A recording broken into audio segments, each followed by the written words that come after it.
I, 27M, lived with this guy Mark, 29M, for almost 2 years in a cheap 2-bedroom apartment downtown. We weren't best friends or anything, but we got along fine at first. Split rent, split utilities, kept the common areas decent. The problem started about 8 months in. Mark somehow decided that my shower stuff was community property. I bought nice things because I like nice things. Fancy bar soap from that little boutique, the kind that costs $12 a bar and smells like cedar-rain. Expensive shampoo/conditioner set for curly hair. I'm mixed race. My hair needs moisture or it turns into a Brillo pad.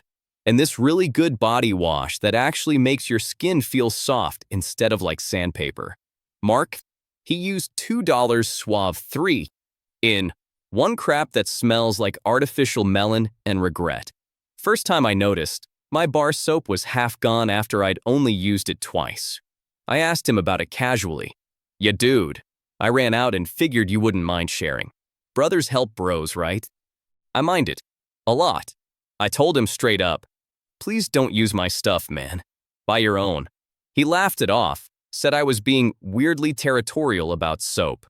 Then it kept happening. My shampoo bottle would drop from full to a quarter overnight. My conditioner, gone in under a week. He even started using my face wash because it smells expensive. I tried everything short of padlocking the bathroom. Putting my bottles in my bedroom, he just took them back to the shower anyway, writing my name in Sharpie. He peeled the labels off and pretended he didn't see it. Passive-aggressive notes on the mirror, not community property. He added smiley faces and kept using it. I was spending like $60, $70 a month replacing stuff he was using up in days. And the dude made more money than me. He was a remote software guy pulling 6 figures. I was bartending and going to grad school part-time. It wasn't about the money exactly. It was the blatant entitlement. So I went nuclear. Petty nuclear.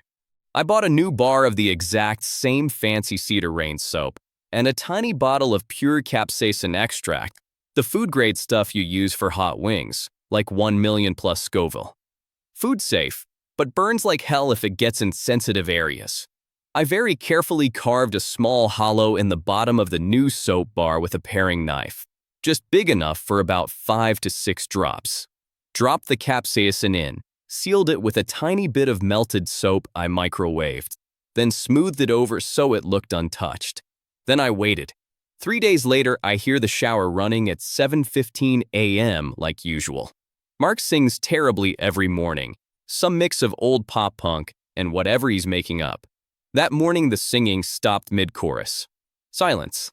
Then, "Oh, what the F you," followed by frantic splashing, cursing, the shower curtain ripping halfway off the rod, and him basically screaming like he'd been set on fire. I was in the kitchen pretending to make coffee, biting my lip so hard I almost bled. He burst out of the bathroom wrapped in a towel, red-faced, eyes watering, parts of him clearly on fire in a very unfortunate way. "Dude, your soap. What the hell is in your soap?" I looked up all innocent. "My soap? You mean the soap I asked you not to use like 6 times? It's burning me. My junk is literally on fire." "Oh no," I said deadpan. "That sounds awful. Maybe you should buy your own soap so that doesn't happen again." He stood there dripping on the floor, trying to glare, but mostly just wincing. I think I'm gonna need to go to urgent care." "Cool. Door's that way."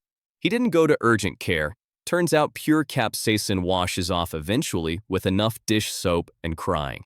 But he did start buying his own shower stuff the very next day. And he never touched mine again. We lived together another 10 months after that. He was weirdly polite about bathroom stuff from then on. Like, he'd knock and ask if I was almost done even if I was just brushing my teeth. Sometimes I still see that same brand of fancy cedar-rain soap at the store and smile a little. So yeah, maybe don't steal another man's shower gel. End note. So petty revenge, too far? Or exactly far enough? What would you have done?